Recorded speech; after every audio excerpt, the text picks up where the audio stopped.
Saudara-saudara pencinta renungan harian Katolik Varia Buddha Karmel. Mungkin kita punya pengalaman yang sama.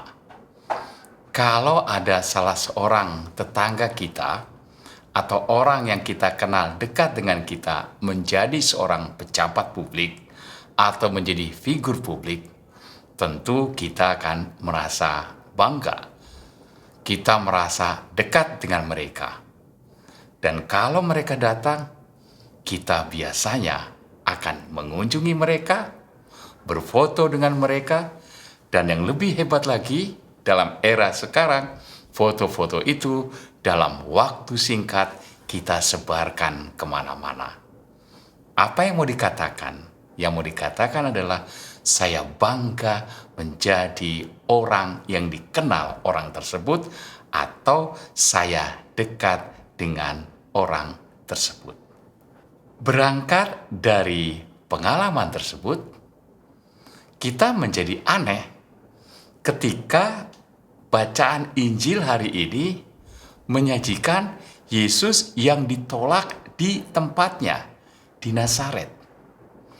Orang-orang Nazaret pasti sudah mengenal dan mendengar tentang Yesus yang mengadakan penyembuhan, yang mengadakan pengusiran setan, yang mengadakan mujizat-mujizat lewat pengajarannya, dan lain sebagainya. Dengan kata lain, kita tahu persis bahwa Yesus yang dari Nazaret itu menjadi figur publik.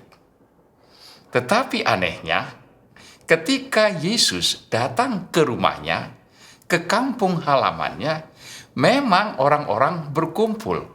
Orang-orang semuanya mendatangi dia.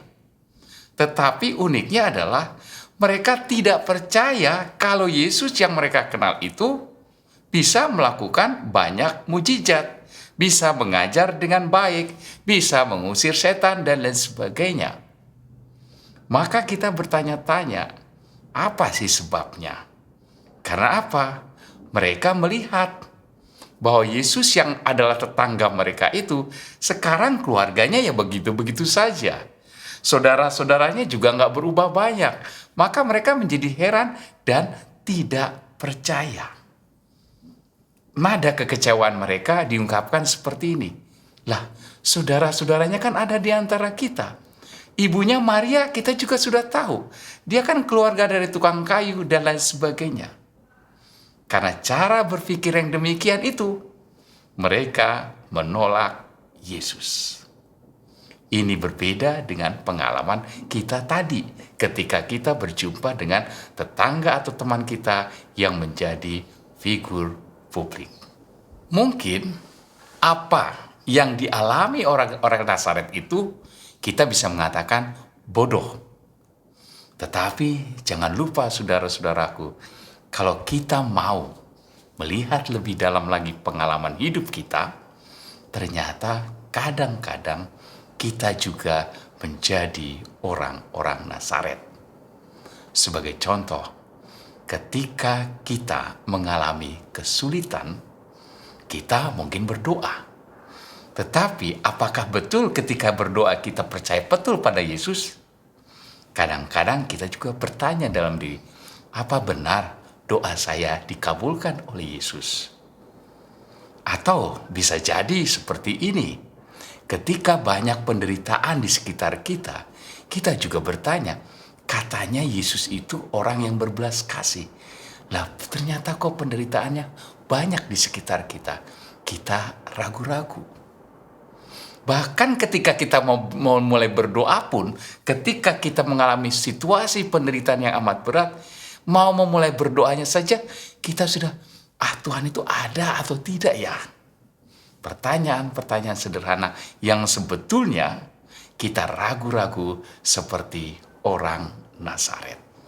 Dari pengalaman, ketika Yesus diragukan di Nazaret, Yesus dikatakan dalam Injil tidak membuat mujizat apapun kecuali beberapa penyembuhan. Maka bagi kita juga menjadi jelas, ketika kita mulai meragukan tentang kuasa Yesus, sebetulnya kita sedang menghambat rahmat yang Yesus mau berikan kepada kita.